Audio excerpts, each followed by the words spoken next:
Hello and welcome. This is VMOnline.net. My name is Dennis Riskers. Today we will talk about dermatomes and myotomes. Dermatomes and myotomes of upper limb in particular. Okay, you know what? I don't have a pin, but if I would have, okay, like so I have scissors. This is pretty hardcore. I mean, like in practice, you probably won't use scissors. You would use a pin. Okay, you like like paper clip. So you basically you take a paper clip, turn it out, make like a one wire, and fold it. You know what I'm saying, right? So fold that wire in kind of like this, right? How? So the significance knowing dermatomes. So we started with dermatomes. So let's finish with the dermatomes. Myotomes, we'll talk about that later. So dermatomes. So the significance is to determine if there's something like, let's say, and here we are talking about sensory input. So somebody would say, I have this numbness and tingling somewhere. Okay, so like, and then you ask, where is it? Okay, so, and he would say, well, kind of like inner arm or whatever, like forearm, kind of like here. Okay, and then what you can do, you can ask him to close the eyes, and you will see. You have to be really specific with these with the instructions, right? So, and first of all, I mean, like if it's an actual practice that you're running, you need to get the consent. You need to make sure that the patient, in this case, it would be the patient, that he or she understands what you're going to do. So there are no surprises in anything, and you must get a clear yes. Like, okay, I'm okay with all this thing and everything. So let's proceed. You definitely need to hear this yes. So just in so he couldn't say anything afterwards. Well, I mean, I don't know. It did hurt or something, and you messed me up or whatever. You said yes, and here we go. So it's kind of like a mutual contract in a way. So what you're gonna do, you will ask this person to close the eyes, and you will say, so I will press either 1 or 2 points of this pin on your skin, and you will tell me either you will feel it, you will feel 1, or you will feel 2 of them. And here you have many options. So you already kind of see where this is going. Okay. So once again, so let's go over the dermatomes one more time. So C2 is face, C3 is neck, C4 is just below the neck clavicle, just above deltoid. C5 is deltoid. C6 is outer arm, outer arm, and actually the thumb as well. C7 middle finger from inner outer side, and C8 is kind of inner forearm. So he says numbness tingling. Okay, so numbness tingling so for usually at first they will be very vague. They're not going to be very specific. So like, let's say, for example, forearm, numbness tingling forearm. So you try to zoom in as far as it gets with that person. So you'll ask, like, where exactly, and then he will say, for example, well, kind of like on the outer side, kind of around like the elbow and down the elbow towards the fingers. Okay, and that's already good enough. So you know already like the region. And then what you do is you ask him, to put the arm on the table, and you ask him to close the eyes, and you go with these 2 points, right? So you will differentiate basically between these dermatomes. So at first you can you give clear instructions. So you will press either with 1 point or with 2, and you're asking for him to say you feel 1 or you feel 2 or you don't feel nothing. And then you will basically go. So as we already know, thumb and outer arm is C6 dermatome. middle finger, kind of like middle fingers, really middle, kind of like palm, inside outside is C7, and this so pinky and well, actually part of the fourth finger as well. So pinky and lateral half of the fourth finger as well, and lateral and sorry, medial forearm is C8. So C6, C7, C8. So basically, we can play with these three dermatomes and we can differentiate. So and then we will know for sure. So you'll basically go, you can first start with the forearm. So you may press here, and like he will say, I don't really feel anything, or maybe he feels something, and then you go a little bit more medially. Well, you press in. He says yes, yes, he feels it. He feels here. Okay, so then we go lower. We go, like, let's say for example, pinky side, one. Other point, he says yes, he can feel both of them, and then you can press two of them. Okay, so you can go from pinky towards the midsection, kind of like right. So basically, we differentiate C8 and C7 now. So C8 would be kind of like pinky side, middle finger. That's already C7. So you would go actually two. Okay, so you go one on C8, one on C7. And he says, yeah, I can feel both. He can feel both. Okay, so far so good. And then you will go one on C7 dermatome and one on C6, right? So which is the thumb. So at first you can go one point. He says yes, he can feel it, and then you go two. You don't tell him, right? And he will still say yes, I can feel. Yes, I can feel one. And that already tells you. So there's something with C6. Did you follow? Are you following? So like he doesn't feel 2 points. That means C6 is off. There's no sensory input from C6.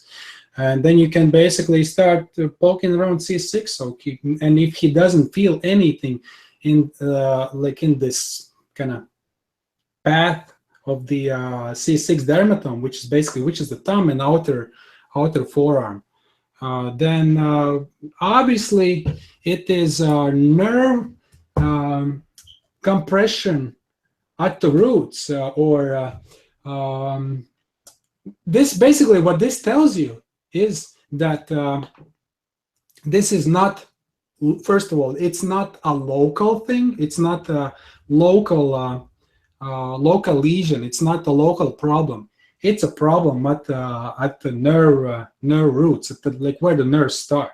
So it could be either compression at the nerve root, or I mean, like then we can just speculate. Really, like further examination is needed. So I mean, like MRI or whatever, and then like we can clearly see maybe there's some kind of a bony outgrowth or something pinching on the nerve, or maybe there was some kind of injury, maybe intervertebral disc is squeezing on the nerve. So I mean, like, there are so many other options. But really, this will tell you that that there is no local local damage, local problem with, if there is some sort of problem with the dermatome, like the whole dermatome is off. You pinch wherever you want to pinch, and the person just doesn't feel it. There is definitely 100% problem at the higher segments, a problem at the vertebral column, basically either at the spinal cord level or at the root level. Is this understandable? Let's turn the camera on. I want to have a quick chat with you. Yeah, it's understandable. Yeah, that's awesome. That's interesting. Easy to understand right now. You can see me, or you can see the screen now. I'm sharing the screen. I see you. No. This whole thing, you saw me, right? Yeah. Okay. Exactly. I was just wondering.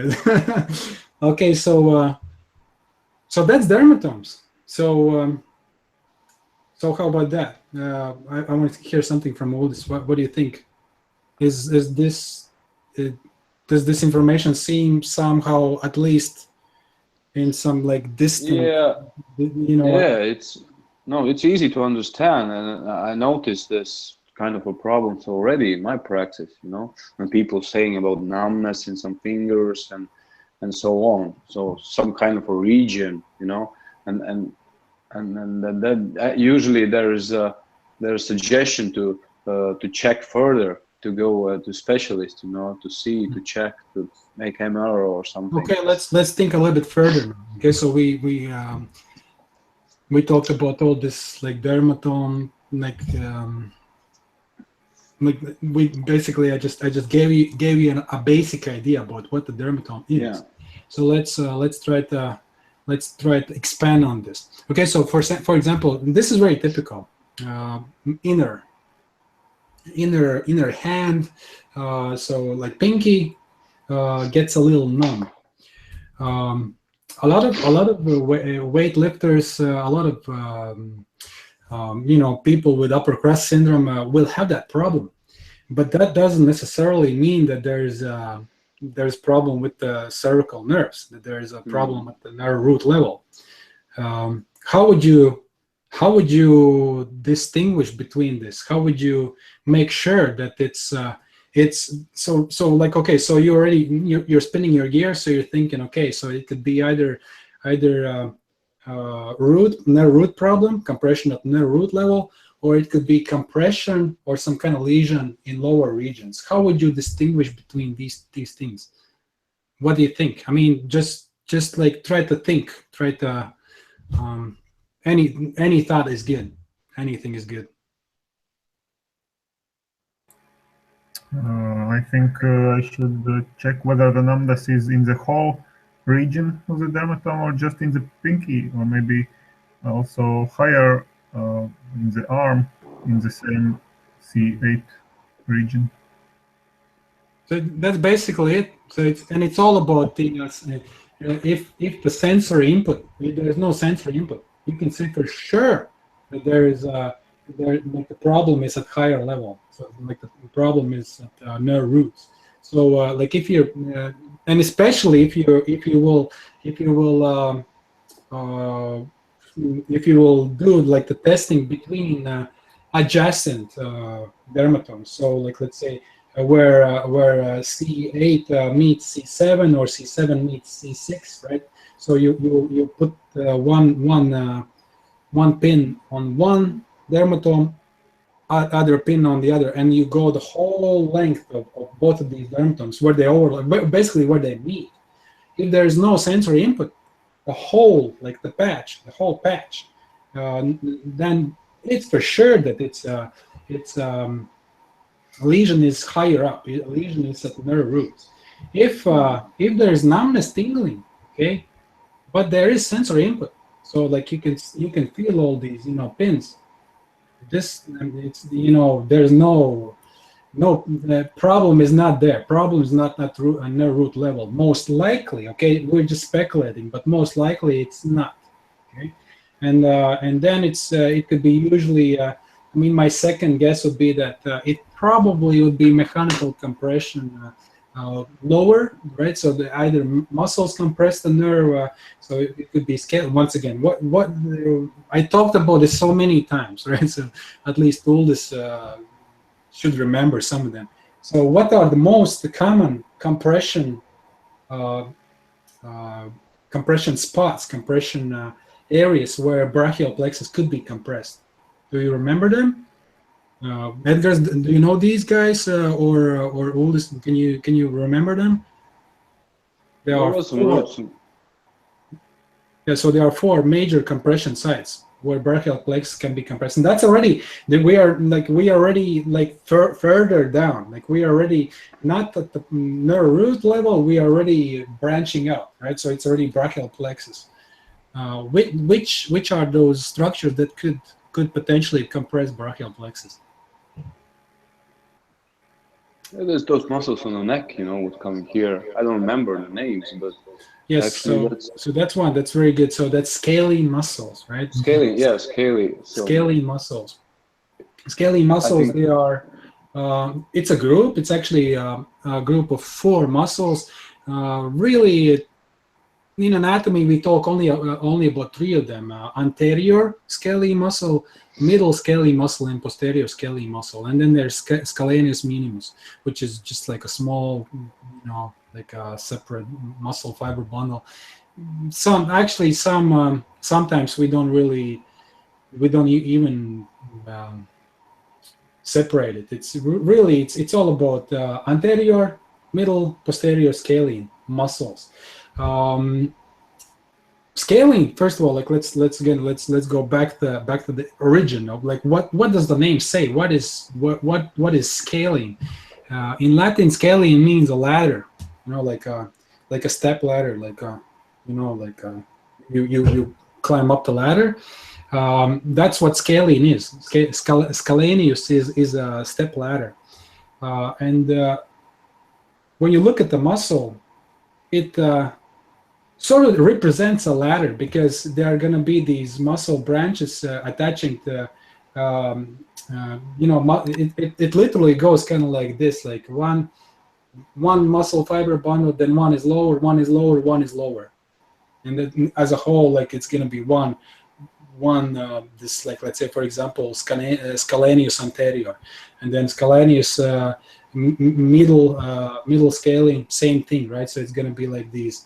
It will look like kind of like this: one fiber bundle higher, one lower, lower, lower, lower. It looks like a ladder basically, right? So this muscle group as a whole is a very common compression site for brachial plexus compression. Okay. In particular, these are going to be all these, once again, so the people that will breathe with the chest, so chest breathers, people that are stressed constantly, or high stress level job or whatever, people will tend to elevate shoulders in stressful situations. People will tend to protract shoulders. People tend to breathe apically with stressful job or stressful life in general, and that will make these scaly muscles just shorten, just tighten them up, and just mechanical compression. And I will show you in a bit how that looks in like on our three-dimensional body. So brachial plexus goes right through these muscles. So if they're tight, they're like really like that's what's happening, right? So then just squeezed in. That brachial plexus is squeezed in. So that's the first option. What are the other options? So there are 4 total. So this is the highest. So like for nerve roots, then the first one would be scalene muscles. Then we go more in periphery. What else? Okay, other so kind of muscles surrounds this region, because you can go a bit further, out. And maybe it's almost the same thing, because the nerves goes further out from here, and it's can be mechanical compression also. First of all, we have to look at the nerve pathway. Where exactly does it go? Like the majority of the brachial plexus. So majority of the brachial plexus literally go straight through scaly muscles under the clavicle through the armpit. And then it's going to branch out the musculocutaneous nerve, radial nerve, median nerve, ulnar nerve, median nerve, the radial nerve, and musculocutaneous nerve, right? So like these are like the 4 main branches that below the axilla. It's already like more like separate nerves, but here in this region, there's still like a lot of like it's just like branching out here, right? So as we go further down, this compression is not gonna be, it is not gonna be compressed by deltoid for sure. Pectoralis major is very superficial, so it's not gonna be compressing it. Not really. The trapezius, not really. It's just not in a way. We really need to look at. I will show you in a bit how exactly brachial plexus goes. Where does it go, and then it's gonna become more clear, right? The way the nerve goes, it goes right under the clavicle. So that's another compress. Clavicle itself could compress it, so it goes right underneath clavicle. Another option is, which is very rare, but some people have extra cervical rib. So usually we have 12 ribs, but some people actually have 13 ribs. So 1, 3, 13 ribs. You can actually, again, anatomical variation. You might have 13th rib below, right? So like the like rib 11, 12, and 13.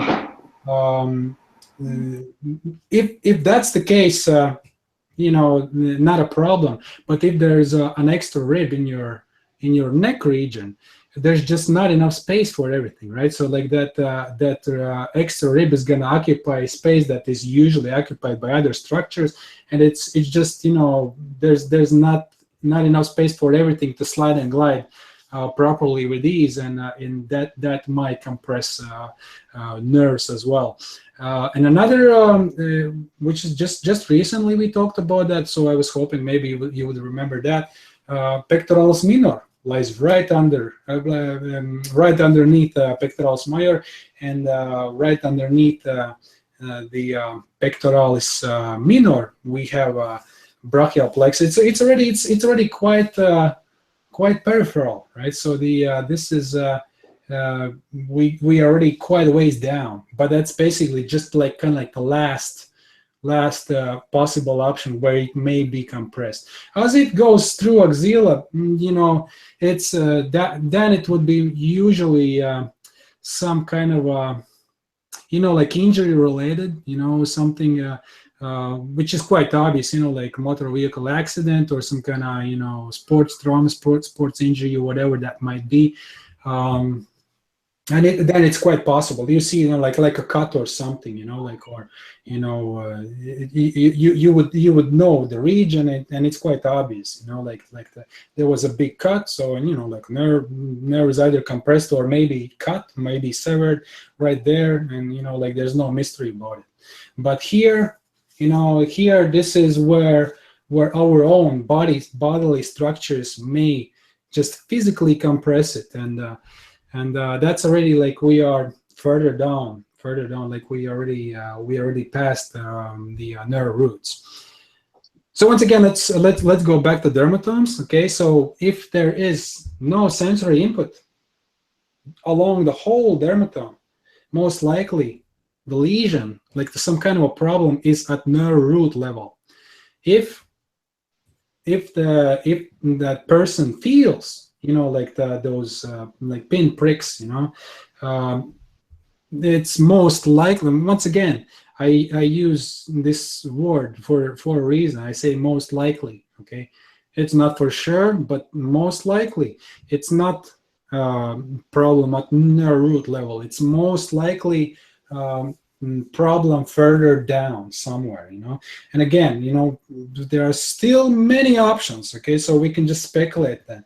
So it could be either, so my first of all, I observe, like how does the person look like? Does he actually have elevated shoulders? You can notice that right away. Some people are just like, they just sit like this.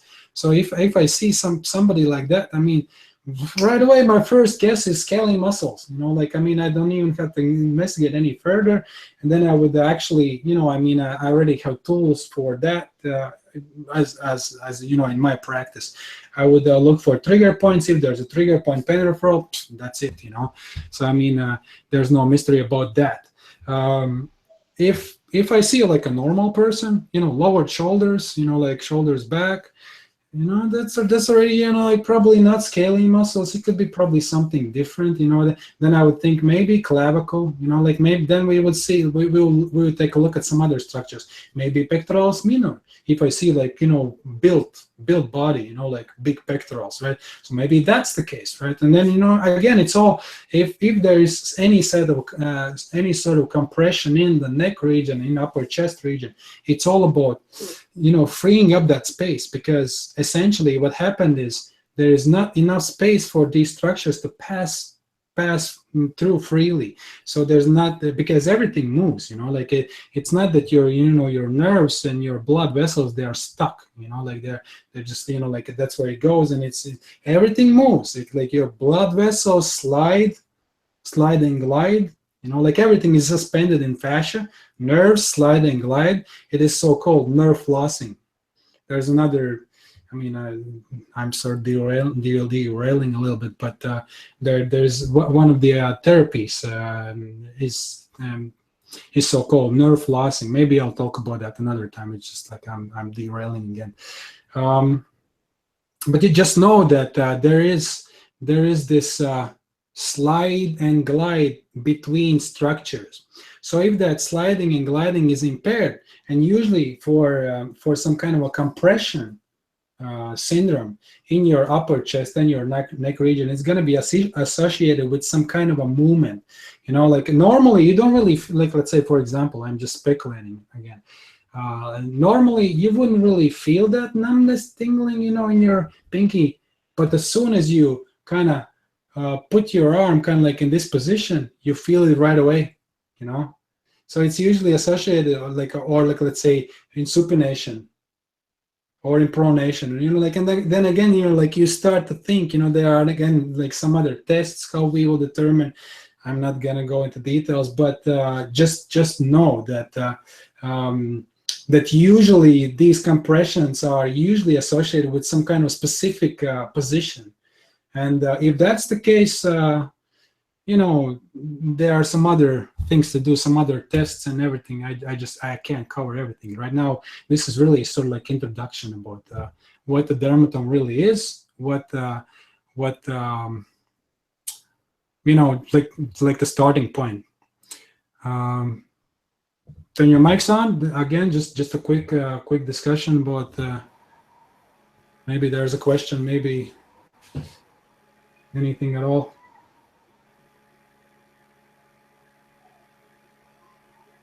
Can you hear me? Yeah. Okay.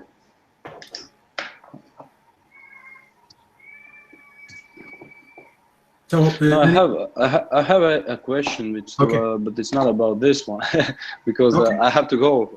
Okay. Yes. But this is probably what you can tell about that sac damage? Is it possible, and how it appears? What was about about that central nerve system sac, what you're telling about. Yes. It's protected. It's protected. This nerve system is protected with a sac. But what you can tell us about the damages, what kind of? So there's as I said, there's a whole therapy around it. It is called craniosacral therapy. Cranium, and sacrum is sacral region. So craniosacral therapy. So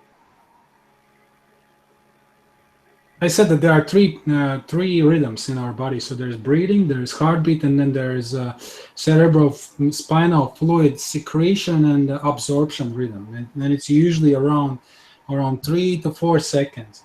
There is, really, to assess this, I would suggest you to look it up and go and find some like a really good craniosacral therapist. Wherever you are, there should be somebody that does that. What's going to happen, what they will do, I can just tell you, because I'm actually, I can do this. I can do this therapy. I'm certified in this as well. So in this rhythm, first of all, let's go way back. So the skull is not one solid mass of bone. There are many bones that actually articulate with each other. So it's not like your elbow joint. There's not a whole lot of movement, but there's very slight movement.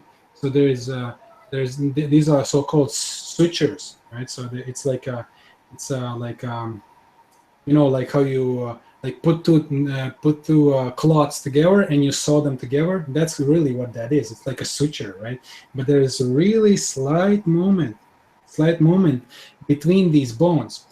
There is a bone that's called sphenoid bone in the skull, and it moves quite a bit with this with this rhythm. So if there is a secretion, right? So if there is a, like if that cerebral spinal fluid is being filled into that sac, so the sac is filling up, this this sphenoid bone will go, we call it flexion. It will go into flexion. It will literally tilt towards the front, and as this sac starts to empty, as it goes back together, it will, this sphenoid bone is going to go back into, so like it will start to tilt back. And this and actually same will happen in sacrum as well. Sacrum is gonna slightly move as well, so like back and forth movement. So there's gonna be this back and forth movement on the sphenoid bone primarily. Some other structures are gonna move as well. So literally, your skull kind of like expands, and it goes back, right? But it's like this motion is so slight. That majority of the people, I mean, like you as a person, most likely won't ever feel that. And even these therapists that are certified in, craniosacral therapy, it takes, usually it's either you have it or you don't. It's like it does that such a fine skill to feel that bone move, because it doesn't even move like millimeter. It's like less than millimeter. There's slight movement back and forth, right? And what happens, sorry, my dog is trying to get in. No.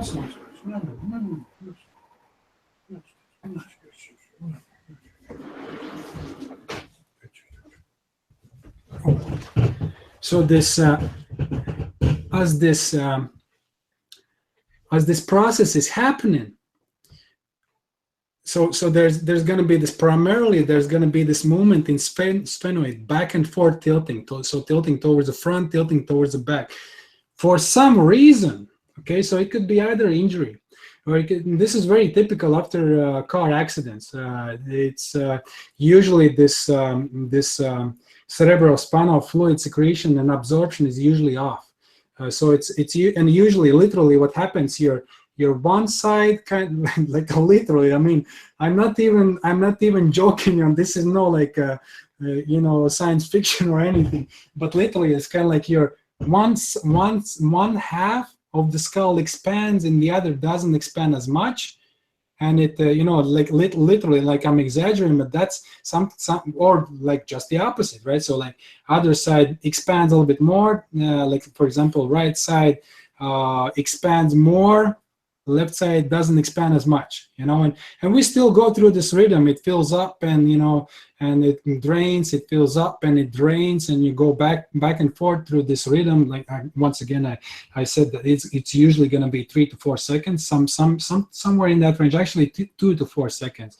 So I mean, everybody is going to be different, right? So for some it's going to be a little bit faster, for some it's going to be, like a little bit slower. So primarily what this therapist is going to look for, he will look for this primarily tilting of the sphenoid bone. This is like, I guarantee it's going to be the first thing that they will check, sphenoid bone or sacrum, or both, like usually first sphenoid bone and then sacrum. So they will feel if both sides are tilting the same amount, right?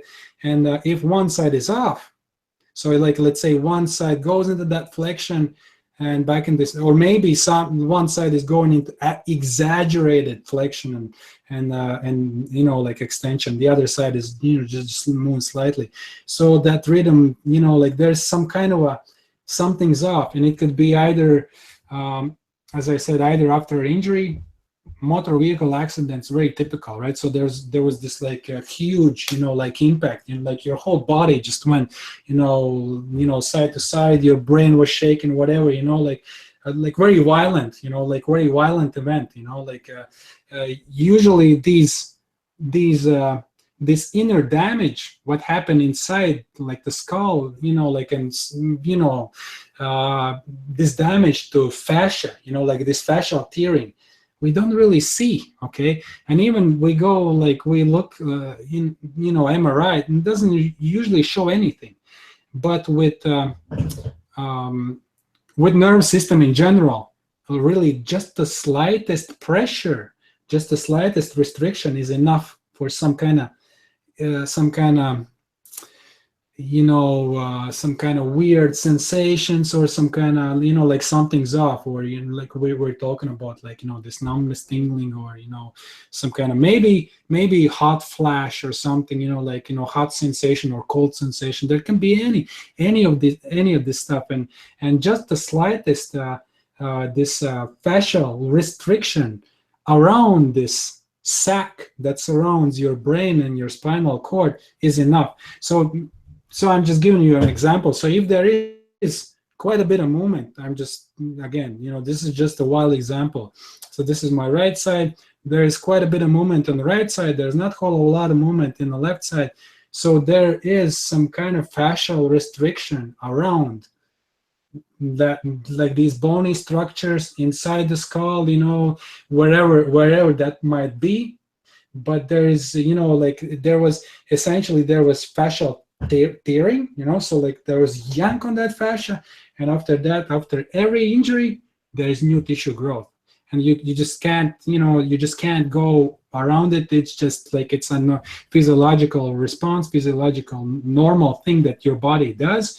If there was a rupture of some structures, even like at like really, you know, like a microscopic level, you know, like you tore some of these fascial fibers, these fibers are gonna regrow, and they actually will start by this regrowing. Once again, what does that mean? If there is new tissue growth, there is like this slide and glide motion between structures is gonna get more impaired, because there's, first of all, there's not that much space anymore, right? Because there's new tissue growth. That means there was more space before, and now there are all these fascial strings, you know, like here and there and everywhere, right? So they're restricting that motion for some reason, right? And usually once that restriction forms, if you don't initiate this normal pattern or something, you know, like we go after like a few months, maybe like half a year, it's already what your body will consider as a norm, right? So it's going to be very hard to treat it, but there are ways. And as I said, like I'm giving you another example, most likely what this craniosacral therapist will do. So they will, it is so-called still point. They will induce a still point. So basically they won't let that structure move at all. Okay, so this, you know, like you still go through this rhythm, right? But once you induce that still point, you basically hold that structure in this fixed position, and then, you know, basically you're trying to restart this normal pattern, right?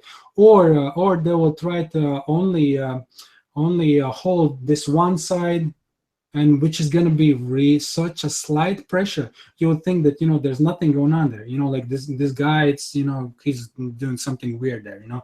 There's going to be just the slightest pressure, but just the slightest pressure, and I have seen this in front of my eyes, you know, like that was like way back in classroom, you know, like a lot of people, you know, get dizzy, or, you know, like, you know, get like an, you know, really we're messing with central nervous system, you know.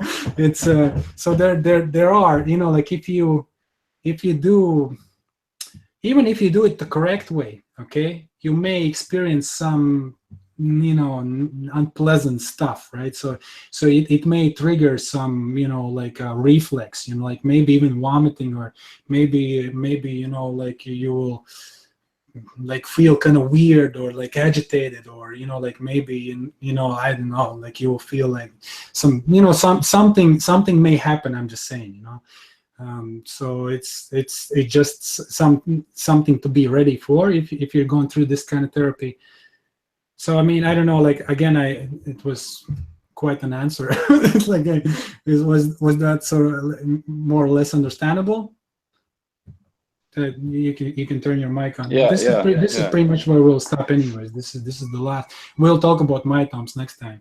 It's just gonna be. It was a long answer, but I understood everything. So it's interesting to hear about. But was it more or less understandable about like how? Yeah, what they do, you know. But I want to hear also about the symptoms. You know, why you should check this out, and what's the symptom that you should go to that kind of specialist. You know, and what happens if one side. These symptoms usually are like unexplained. You know. Okay. Like, either unexplained. Something's happening. These symptoms are kind of like all that stuff what I was just like talking about. So it could be like unexplained agitation or vomiting or dizziness or that type of stuff, right? So like without a reason, you know. So and I'm saying it's possible. It might be the case that's the problem, you know. Yeah. Because there are so many options, right? It's like, but it is quite typical, and I have heard a lot of success stories, and but you need to find really good specialists, right? So it cannot be somebody that just started practicing, and you better go to somebody that's, you know. And another thing is, don't go to somebody that has been practicing for like, I don't know, 50 years as well. I mean, I don't know. That's just my personal take. I don't know. Like, I mean, because usually from my own, from what I see in specialists in general, there's this really fine line where you are just brilliant as a specialist, right? There's like this period where you just like at the top. Usually at the beginning, you just don't have enough experience. You know, you're just starting, so you will learn from mistakes, right? So, you know, like first few years, you know, like some are really good, some are, you know, like, I mean, sometimes, you know, you make a mistake or whatever, you know, it happens, right? But, you know, that's just the way it is, right? So once that period passes, you know, like that's usually when you're really good. You know, like you already have enough experience and you're still passionate about that practice. But if you have been practicing whatever that is, after like, I don't know, like 10, 20, 30, whatever years, at least in my field, and I see this like in physiotherapists and in chiropractors and like in all that type of professions, usually they just, they're like that passion is not there anymore. And, you know, it's kind of like, they're not they're not at that peak anymore, right? So I mean, I don't know. Well, this is literally how I would look for a good specialist, right? So I would just go like look them up. I would look for how long has he or she been practicing.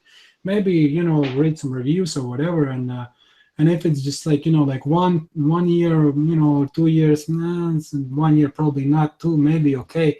You know, something around like 5 years is good. I think, you know, like 5 years, 10 years, 5 to 10 years in that range. I think that those are going to be really good specialists, that they have been doing this for that long. They know this stuff, and they are still, you know, they're still passionate about it. And and we are talking about like very, very, very delicate therapy. This stuff is really, you know, some people, I mean, literally there's going to be no way for you to tell what he's doing and if he's doing is good or like there's going to be no way, you know. He will, like, literally what will happen, you know, like you'll feel this trusting the people and feelings. Yeah. Okay, Dennis, I have to run. Thank you. Okay. I just have to leave. We will stop here. This was. Oh yeah. Okay. Just an introduction, you know, really. So like I was, you know, I hope it was more or less. Yeah, it's very interesting. I'm looking forward to hear more about this stuff. You know, it's very interesting. Next should time repeat. Probably we should repeat. Yeah. And we'll go further. review one more time this the nervous system as a whole, and we will focus on myotomes next time. Okay, so this time was dermatomes, next time myotomes. Perfect. Okay. Thank you. I'll see you soon. Bye-bye. See ya. Okay, bye.